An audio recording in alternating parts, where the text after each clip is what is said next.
नमस्कार। आप देख रहे हैं special coverage news Shiv Kumar Mishra official. मैं हूं शिव कुमार, मेरे साथ हैं संजय सर। स्वागत और अभिनंदन। दरअसल क्या कहा जाए, सवाल करना गुनाह हो गया या सवाल पूछ लिया तो आप हमारे घर तक की तस्वीरें ले आओगे, हमारी निजी जिंदगी में घुस जाओगे, हम क्या करते हैं इसका पता लगाओगे, अपने गिरेबान में नहीं झांकोगे। ऐसे ऐसे पत्रकार आज सवाल पर कुरेद रहे हैं जिनका खुद का पूरा चरित्र काला है, काला काला काला। जो इसी पत्रकारिता की दम पर, इसी चापलूसी की दम पर कोई कुलपति बनकर मलाई मार चुका है, कोई फिर कुलपति बनने की लाइन में लगा हुआ है कि मैं और कितना ज्यादा चापलूस हो जाऊं ताकि फिर दोबारा हमें ऐसा कोई मौका मिल जाए। कोई इसलिए कह रहा है डीडी न्यूज जैसे चैनल में एंकरिंग करके, जो कभी तिहाड़ जेल की हवा खा चुके हैं, वो भी कह रहे हैं कि वो एंकर ने गलत सवाल किया। इसी के चलते जब जब फंसी है भाजपा विदेश में तो फिर गांधी और नेहरू बचते हैं। संसद में तो खूब कोस लो, आपके सांसद है निशिकांत दुबे, उन्होंने तो नेहरू के सारे कारनामे बुरे अपने आंखों से देखे हैं। ये लगता है कि जैसे उस समय ये चश्मदीद गवाह थे, जब वो सिगरेट पीते थे या एलविना के साथ घूमते थे तो ये पीछे से थैले में बैठे बैठे देखते रहते थे क्या कर रहे हैं नेहरू जी, और झट तस्वीर खींच के आ जाते थे मैदान में, अरे नेहरू जी को पकड़ लिया, अरे नेहरू जी को पकड़ लिया। शर्म नहीं आती है?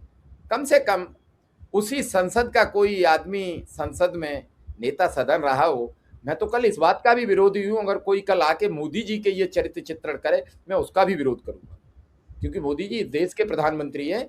मोदी जी जरूर समझते हैं कि हम हिंदुओं के प्रधानमंत्री हैं, लेकिन मेरे लिए मोदी जी पूरे देश के प्रधानमंत्री हैं। और इसी को लेकर तो सवाल कर दिया। इस सवाल पर अगर संविधान, नियम और इस सब पर पूछा जाएगा, मौलिक अधिकारों पर पूछा जाएगा, तो किससे पूछा जाएगा? देश के प्रधानमंत्री, देश के गृह मंत्री से। और किससे पूछा जाएगा? मौलिक अधिकारों का हनन होता कहां से है? ये पोस्ट है संदीप कासा की, रिपोर्टर। जब भारत में मौलिक अधिकारों का उल्लंघन हो रहा तो नार्वे भारत पर क्यों भरोसा करे? मतलब उसका कहने का तात्पर्य आप समझ रहे होंगे कि वो अडानी को क्यों उससे ब्लैक लिस्टेड हटा दे। इसका तारतम्य इतना है, दर्शकों को समझाने का प्रयास है मेरा। विदेश मंत्रालय ने कहा हमारे पास गांधी है, प्राचीन सभ्यता है, एक संविधान है और जो मौलिक अधिकारों की गारंटी देता है। अब ले ली यार सर गांधी की। रिपोर्टर, बिल्कुल मुझे पता है भारत में मौलिक अधिकार है, इसलिए तो मैंने उनके उल्लंघन पर सवाल पूछा है। विदेश मंत्रालय ने कहा अगर अधिकारों का उल्लंघन होता है तो लोग कोर्ट जा सकते हैं। रिपोर्टर, यही तो मुद्दा है, लोगों को अपने बुनियादी अधिकारों के लिए कोर्ट जाने पर मजबूर क्यों होना पड़ता है? सरकार क्या कर रही है? बुलडोजर लेके तत्काल पहुंच जाते हो तो कहां कहां जाए, और कोर्ट कहता है कि बुलडोजर चलाना ठीक नहीं है, लेकिन यह भी नहीं कहता कि आज के बाद नहीं चलेगा। विदेश मंत्रालय, यह मेरी प्रेस कॉन्फ्रेंस है, मैं तय करूंगा क्या सवाल लूंगा। मतलब ये तो नहीं उन्होंने कहा, लेकिन मैं तय करूंगा। पीएम प्रेस से खुले में सवाल कब लेंगे? रिपोर्टर ने फिर पूछा। विदेश मंत्रालय ने कहा आप बैठ जाइए, अगला सवाल बोलिए। सर ये सब क्या हो रहा है? और इसको लेकर मीडिया तारीफ कर रही है। कोई कह रहा है कि प्रेस फ्रीडम इंडेक्स में वो पहले नंबर पे होगा तो वो लोग दे देते हैं, हम थोड़ी सूची पेश करते हैं। सर इस पूरे मामले को आप कैसे देखते हैं, जिस तरीके से उस महिला पत्रकार का चरित्र हनन किया गया? मैं इस शब्द को कह रहा हूं, फिर चरित्र हनन किया गया उसका। ये कोशिश कर रहे हैं कि उसका चरित्र हनन करें, लेकिन उससे कोई फर्क नहीं पड़ता है, ना उसको, ना हमें, ना किसी और को। माने बीजेपी का यही है कि मूल मुद्दे से भटक कर किसी और मुद्दे पे चले जाओ। यहाँ भी मूल मुद्दा ये सवाल था कि माने ये तो बाद की बात है, उस पर आता हूं, लेकिन मूल मुद्दा ये सवाल था कि मोदी जी आप सवाल क्यों नहीं लेते हैं, और मोदी जी ने उसका जवाब नहीं दिया और वो चले गए। और इस पे ये कहा जा रहा है कि माने तमाम सोशल मीडिया पे, और जैसा आपने बताया कि चैनल पे और पत्रकार लोग कह रहे हैं सब जगह, कि मूल प्रश्न तो ये था कि आप सवाल क्यों नहीं लेते हैं। और उसने जो रिपोर्टर है जिसने लिखा है, महिला रिपोर्टर ने, उसने ये लिखा है कि मैं जानती थी कि मोदी जी हमारा सवाल नहीं लेंगे और उन्होंने सवाल नहीं लिया। तो ये शुरुआती है, बिल्कुल यही है। लेकिन लोग ये कह रहे हैं कि वहां तो सवाल पूछने नहीं था, वहां सवाल पूछने गलत गई थी, उसको पता था कि वहां सवाल नहीं लिए जाएंगे, वगैरह वगैरह तमाम सारी बातें। और माने महान पत्रकार और पत्रकारिता विश्वविद्यालय के कुलपति रहे एक पुराने संघी पत्रकार ने उस महिला का, जिस रिपोर्टर ने उसका चरित्र हनन किया है, उसकी पुरानी तस्वीरें लगाई।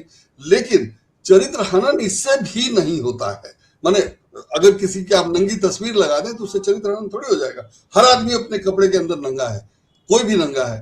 तो कोई किसी की तस्वीर उपलब्ध है, किसी की नहीं है, किसी की आसानी से उपलब्ध है, किसी की मुश्किल से उपलब्ध है, और कौन नहीं नंगा होता है, नंगा रहता है, वगैरह वगैरह। सब कोई नंगा ही पैदा होता है। तो इसलिए नंगे तस्वीर से कुछ नहीं होता है, उससे कुछ होना जाना नहीं है। मूल मुद्दा जो है उससे बीजेपी वाले हमेशा भटकते हैं और ये सब लोग करते हैं। दिलचस्प ये है कि मोदी जी इस बार प्रेस कॉन्फ्रेंस नहीं करते हैं, इस मामले में सीधे सीधे फंस गए। हुआ ये कि उस महिला ने, उस रिपोर्टर ने ये सवाल किया, उसका जवाब नहीं दिया गया, तो उसके बाद ये झांसा दिया गया उसको कि आप हमारी प्रेस कॉन्फ्रेंस में आइए, आप प्रेस कॉन्फ्रेंस में आइए, यहां आपके सवाल का जवाब नहीं मिला, आप प्रेस कॉन्फ्रेंस में। जिसका मतलब वो ये समझ रही थी कि उसको मोदी जी की प्रेस कॉन्फ्रेंस में सवाल पूछने के लिए बुलाया जा रहा है। वहां वो गई तो वो प्रेस कॉन्फ्रेंस मोदी जी का नहीं था, विदेश मंत्रालय के अधिकारियों का था, या विशेष विदेश मंत्रालय के अधिकारी का था। जहां ये बातचीत हुई जो अभी आपने बताया कि ये भारत क्यों भरोसा करे नॉर्वे पर। तो कुल मिला के इस पूरे सवाल जवाब से पहला सवाल कि मोदी जी ने जवाब नहीं दिया, और सवाल यही था कि मोदी जी आप सवाल क्यों नहीं लेते हैं। उससे जो भदपिटी या उससे जो शिकायत हुई, उसका वीडियो बन गया है, वीडियो सोशल मीडिया पर वायरल हो गया, या सोशल मीडिया में उसने पोस्ट कर दिया, आप उसको जैसे कहिए। तो उसको कंपनसेट करने के लिए या उसकी भरपाई करने के लिए उस रिपोर्टर से कहा गया कि आप प्रेस कॉन्फ्रेंस में आओ, वहां आपके सवाल का जवाब देंगे। और संयोग से उसका जो सवाल था वो इस तरह से था जिसका जवाब ये दे नहीं पाए, और अंततः उन्होंने यही कहा कि दूसरा सवाल, और इसका बिना जवाब दिए आगे बढ़ गए, जो कि आदत है, जो कि अब परंपरा, रिवाज, फैशन या अधिकार, आप जो भी कहिए, वो बन गया है और यही चल रहा है। ऐसे ही एक बार अमेरिका में मोदी जी से पूछा गया था अदानी के बारे में, तो मोदी जी ने वसुधैव कुटुंबकम और पता नहीं क्या क्या की आड़ में अपना बचने की कोशिश की थी। लेकिन दुनिया जानती है कि इससे कुछ होता जाता नहीं है, और वही सब बढ़ता हुआ इकट्ठा हो रहा है। मोदी जी प्रेस कॉन्फ्रेंस नहीं करते थे, ये 2014 की बात है। मोदी जी अपने साथ विदेश दौरे में भारतीय पत्रकारों को नहीं ले जाते हैं, ये 2014 से शुरू हो गया था। तो और मोदी जी के भक्तों ने या मोदी जी के समर्थकों, प्रचारकों ने उसका बचाव किया, या उसको सही ठहराया, या उसको गलत कहने वालों के पीछे पड़ गए, वगैरह वगैरह सब किया। लेकिन मोदी जी अपने रास्ते चलते रहे, और जो होना था वो सब अब इकट्ठा हो रहा है, जिसका नतीजा था कि उस महिला ने लिखा, या उसको पता था कि मोदी जी सवाल का जवाब नहीं देंगे, उसने पूछा, सवाल का जवाब नहीं दिया गया, वीडियो बढ़िया बन गया जो सोशल मीडिया पर वायरल हो गया। और ये सब 1-2 साल में नहीं हुआ है, 1-2 बार में नहीं हुआ है, कई बार में हुआ है। और जब वीडियो वायरल हो गया, या लगा कि ये मामला गड़बड़ हो गया, या वीडियो इसका वायरल हो जाएगा, या इस पर बदनामी होगी, तो उसको बुलाया गया। और बुलाया गया तो चूंकि चरित्र वैसा ही है, तो ये बातचीत हुई जो अभी आपने दिखाया, और जिससे लगा कि वाकई जवाब नहीं है इन लोगों के पास, तो ये सब हो गया। जब सब हो गया और सब सोशल मीडिया पर वायरल है, अखबारों में खबर भी छप रही, देश विदेश में सब कुछ हो रहा है, तो अब उसको स्वीकार करने की बजाय या उस पर स्पष्टीकरण देने की बजाय उस रिपोर्टर का चरित्र हनन किया जा रहा है। और ये काम 2 रुपए वाले ट्रोल नहीं कर रहे हैं, पत्रकारिता सिखाने वाले संस्थान के या विश्वविद्यालय के पूर्व चांसलर तक कर रहे हैं, जो मतलब हिंदी इंडिया टुडे के संपादक नहीं रहे, शायद हिंदी इंडिया टुडे में रहे हैं, और शायद संपादक भी थे, सीनियर पोजीशन पे तो थे ही। तो ऐसे ऐसे लोग कर रहे हैं, लेकिन उनको अब इसका जवाब भी मिल रहा है, और जाहिर है वो लोग उससे परेशान भी है। तो मूल मुद्दा ये था कि मोदी जी प्रश्न नहीं लेते हैं या पत्रकारों के सवालों का जवाब नहीं देते हैं, वो अपनी जगह बना हुआ है। लेकिन उससे बचने के लिए ये आरोप लगाना कि महिला का चरित्र ऐसा है, हालांकि उस चरित्र में भी कुछ नहीं मिला है। जो फोटो जगदीश उपासने ने जिसके जो आप दिखा रहे, जिसकी चर्चा उन्होंने की है, डॉक्टर राकेश पाठक ने की है, वो इंस्टाग्राम पे उपलब्ध होगा, इंस्टाग्राम से ही लिया है उन्होंने, और उसमें कुछ खास नहीं है। कोई नहाने के समय नहाने के कपड़ों में ही रहता है। मैंने लिखा है कि बहुत पहले आलोक तोमर ने किसी फिल्म अभिनेत्री के बारे में लिखा था कि वो नहाने के कपड़ों में थी, और उसके बाद ब्रैकेट में ये भी लिखा था कि हाँ, नहाने के भी कपड़े होते हैं। तो नहाने के कपड़े होते हैं, और नहाने से पहले या नहाने के बाद आदमी नहाने के कपड़ों में देखा जाता है, और अगर स्विमिंग पूल में नहाएगा तो देखा जाएगा। तो ये सब भारतीय परंपरा नहीं है, भारत में नहीं है। लेकिन जो लोग नदी में नहाते हैं, नदी के किनारे नहाते हैं, वो नंगे और तौलिए में अक्सर देखे जाते हैं। तो ठीक है कि हमारे यहाँ महिलाएं नहीं नहाती हैं वैसे, या महिलाओं की तस्वीरें नहीं होती है, लेकिन ये सब पुरानी बातें हैं। तब कैमरा भी नहीं होता था, तब कैमरे वाले भी नहीं होते थे। अब ये सब बहुत सामान्य है। और अगर इंस्टाग्राम पे कोई रील जारी कर रहा है या वीडियो जारी कर रहा है, तो वो इंस्टाग्राम से आपने किसी का स्विमिंग पूल का या स्विमिंग कॉस्ट्यूम का ड्रेस आपने डाल दिया, तो उससे उसकी चरित्र पे क्या असर पड़ रहा है? या कौन नहीं नहाता है, या कौन पूरे कपड़े पहन के नहाता है? माने मोदी जी की बात अलग है, मोदी जी गंगा स्नान करते हैं तो पूरे कपड़े पहन के नहाते हैं, तो वो उनकी महानता है, वो उनकी विशेषता है, होगी। लेकिन आमतौर पे आदमी नहाने के कपड़ों में नहाता है, या नंगे होकर नहाता है, तो अब या अर्धनग्न होकर नहाता है, जो जैसे नहाता है, जैसी स्थिति है। और अगर उसने अपनी तस्वीर खुद पोस्ट की है सोशल मीडिया पे, तो उसमें नया क्या है? और उससे उसका चरित्र कहाँ खराब हो रहा है? या उसके चरित्र, सबके बावजूद अगर उसका चरित्र बहुत खराब ही है, अगर वाकई चरित्र खराब है, तो भी उसका सवाल तो अपनी जगह मौजूद है कि मोदी जी जवाब क्यों नहीं देते, मोदी जी प्रेस कॉन्फ्रेंस क्यों नहीं करते। चूंकि सही जगह पे चोट लगी है और सही जगह पे इससे असर हुआ है, इसलिए लोग परेशान हैं। ये अलग बात है कि ट्रोल सेना की अपनी योग्यता क्षमता है, जिसका असर दिखाई दे रहा है कि वो और कुछ नहीं कर पा रहे हैं, उस रिपोर्टर के चरित्र पर ही उंगली उठा रहे हैं, जो मुझे नहीं लगता कि जिससे कुछ फर्क पड़ता है उसे या किसी को। ठीक है कि जिन लोगों को भारतीय संस्कार और इसकी आदत है, वो लोग कहेंगे कि हाँ ठीक है, अर्धनग्न बस ये है, लेकिन उतने कपड़े पहन के तो दिल्ली मेट्रो में एक महिला घूम चुकी है जिसपे इन लोगों ने कुछ नहीं कहा। और उसके बाद नियम बना कि अगर कोई कपड़ा किसी का ठीक नहीं होगा तो उसको मेट्रो में रोका जाएगा, वगैरह वगैरह। और तब तक चूंकि कोई नियम नहीं था, और या लोगों को पता ही नहीं था कि कितने पे रोकना है, कितने पे नहीं रोकना है, तो उतने का जितने में इन्होंने इस रिपोर्टर का फोटो डाला है, उतना पे तो महिला पहन के वीडियो में ये घूम चुकी है मेट्रो में, और बने कई बार कई फोटो उसकी चर्चा हो चुकी है। तो इसलिए इतने से कोई बदनाम होता नहीं है। इनके पास जवाब नहीं है, इनको लग रहा है कि वाकई फंस गए हैं, इनको लग रहा है कि वाकई गलत हो रहा है, इसलिए इस तरह की दलीलें दे रहे हैं या उसको बदनाम करने की कोशिश कर रही है। दुर्भाग्य से ये काम बने पत्रकारिता सिखाने वाले लोग भी कर रहे हैं, जिनको पत्रकारिता की बुनियादी वसूल नहीं मालूम है, या जिनको पत्रकारिता की बुनियादी वसूल से भी कोई लेना देना नहीं। तो ये सबसे ज्यादा शर्मनाक है, और यही हो रहा है, जो पहले भी होता रहा है। मुझे नहीं लगता कि ये पहली बार हुआ। पहले भी ये लोग ऐसा करते रहे कि सवाल का जवाब देने के बजाय सवाल पूछने वाले पर उंगली उठाते, जबकि मुझे लगता है कि सवाल अपनी जगह है, सवाल पूछने वाला अपनी जगह है। अगर सवाल उसका सही है तो जवाब उसका सही दिया जाना चाहिए, ये नहीं, वरना उसको प्रेस कॉन्फ्रेंस में बुलाया ही क्यों गया, आने ही क्यों दिया गया? अगर वो प्रेस कॉन्फ्रेंस में गई थी तो जाहिर है वो सवाल पूछेगी। और अगर नॉर्वे में पत्रकार वैसे होते हैं जो स्विमिंग कॉस्ट्यूम में अपनी फोटो सोशल मीडिया पे डाले हुए, तो नॉर्वे में सम्मान करवाने पे क्यों खुश हो रहे थे? उन्हीं लोगों ने सम्मान किया था, वैसे ही लोगों का देश है। तो नॉर्वे में, जैसा मैंने पहले कहा था कि 50-55 लाख लोग आबादी का देश है, वहां एक रिपोर्टर ऐसी मिल गई जिसने ये सवाल किया। 150 करोड़ 140 करोड़ के देश में 140 करोड़ लोगों में ऐसा सवाल पूछने वाला कोई नहीं है, या ज्यादातर लोग वो हैं जो उसका बचाव कर रहे हैं मोदी जी का, कि वो लोकतंत्र की हत्या कर रहे हैं, ये प्रेस कॉन्फ्रेंस नहीं करते हैं, सवालों का जवाब नहीं देते हैं, वो कर रहे हैं। और वहां 55 लाख में एक रिपोर्टर कम से कम ऐसी थी जिसने सवाल किया, उसका जवाब देने के लिए इनके पास ऐसे ऐसे ट्रोल हैं जो पत्रकारिता सिखा रहे थे, और बदले में काम ये कर रहे हैं कि रिपोर्टर का चरित्र हनन कर रहे हैं, जिसका कोई मतलब नहीं। सर, कल आपने एक स्टोरी की थी कॉकरोच जनता पार्टी की। बिल्कुल बिल्कुल। और कल जब हमने बात की थी तब उस पर 15 लाख लोग जुड़ चुके थे इंस्टाग्राम पे, बिल्कुल। हाँ इंस्टाग्राम पे। हाँ, अब इस समय 55 लाख लोग जुड़ चुके हैं। बताइए। 24 घंटे हुए हैं स्टोरी किए हुए हम लोगों को। तो अब आप वही है। विचार हाँ अब आप विचार कीजिए नाराजगी कितनी। और एक आपको बता दें, बीजेपी के 8.3 मिलियन फॉलोअर हैं, मतलब हाँ 83 लाख। हाँ और काकरोच जनता पार्टी जो महज 72 घंटे पहले बनी है, हाँ। उसके हो गए 5.7 मिलियन।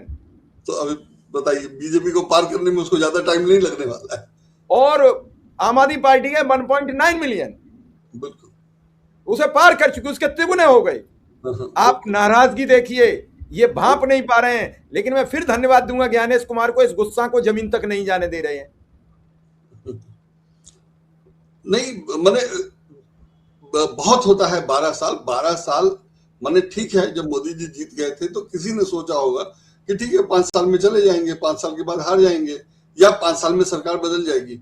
इन्होंने जो किया है, जो चुनाव चोरी, वोट चोरी करके और जिस ढंग से चुनाव जीतते रहे हैं, उसका गुस्सा है और वही सब दिखाई दे रहा है। उसको आप इस तरह से ढक या दबा नहीं सकते हैं, या दबाते रहिए। मैंने वो है, बहुत सारे मामले हैं।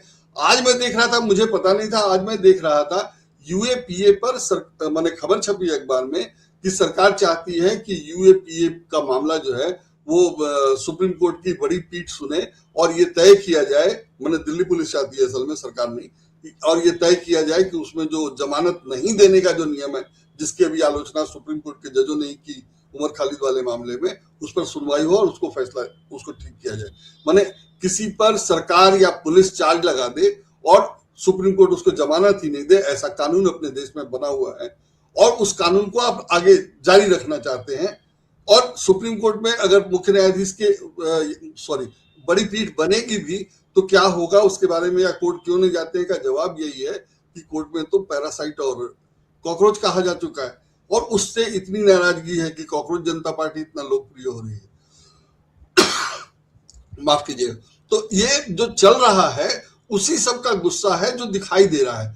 और ऐसा नहीं है कि ये लोग समझ नहीं रहे हैं, समझ रहे हैं। इनके पास बचाव का कोई तरीका नहीं है, या इससे ज्यादा या इससे अच्छा कुछ आता नहीं है। तो जो आता है वही कर रहे हैं और जाहिर है कि उससे गुस्सा और बढ़ रहा है और उसका और बुरा असर हो रहा है। लोग एकजुट हो रहे हैं।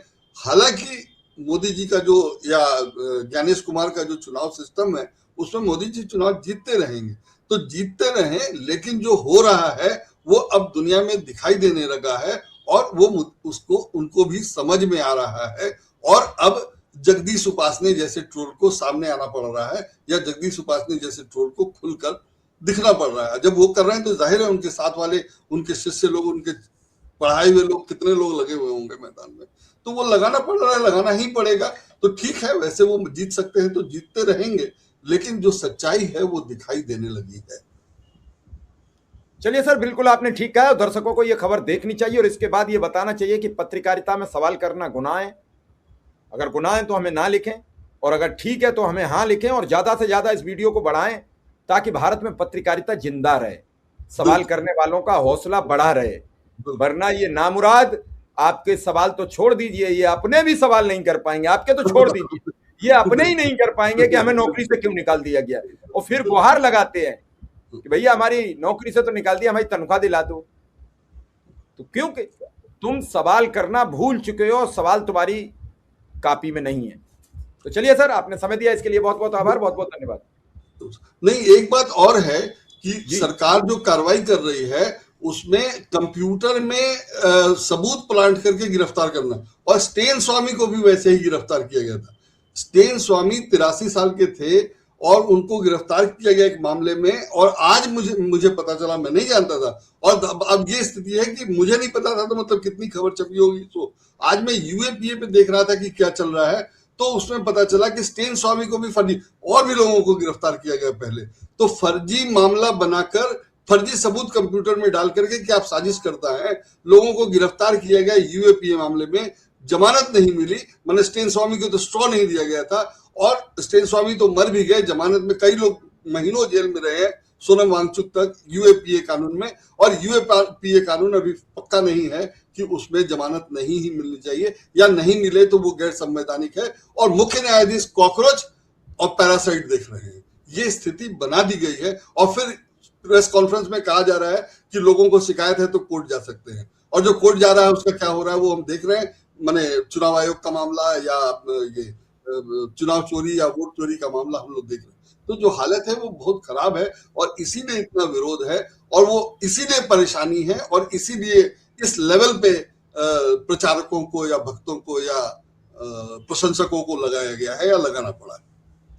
नहीं सर, बिल्कुल आपने ठीक कहा कि आपको झूठ बचाने के लिए बार बार प्रचार करना पड़ता है, इसीलिए तो प्रचार विभाग ज्यादा हैवी हो गया और हर सरकार, राज्य सरकार वो सूचना प्रसारण मंत्रालय अपने पास रखना चाहता है, मुख्यमंत्री चाहे प्रधानमंत्री, ताकि हम मैनेज कर सकें। बाकी आप खुद ही समझदार है। आपने समय दिया सर, बहुत बहुत आभार, बहुत बहुत धन्यवाद।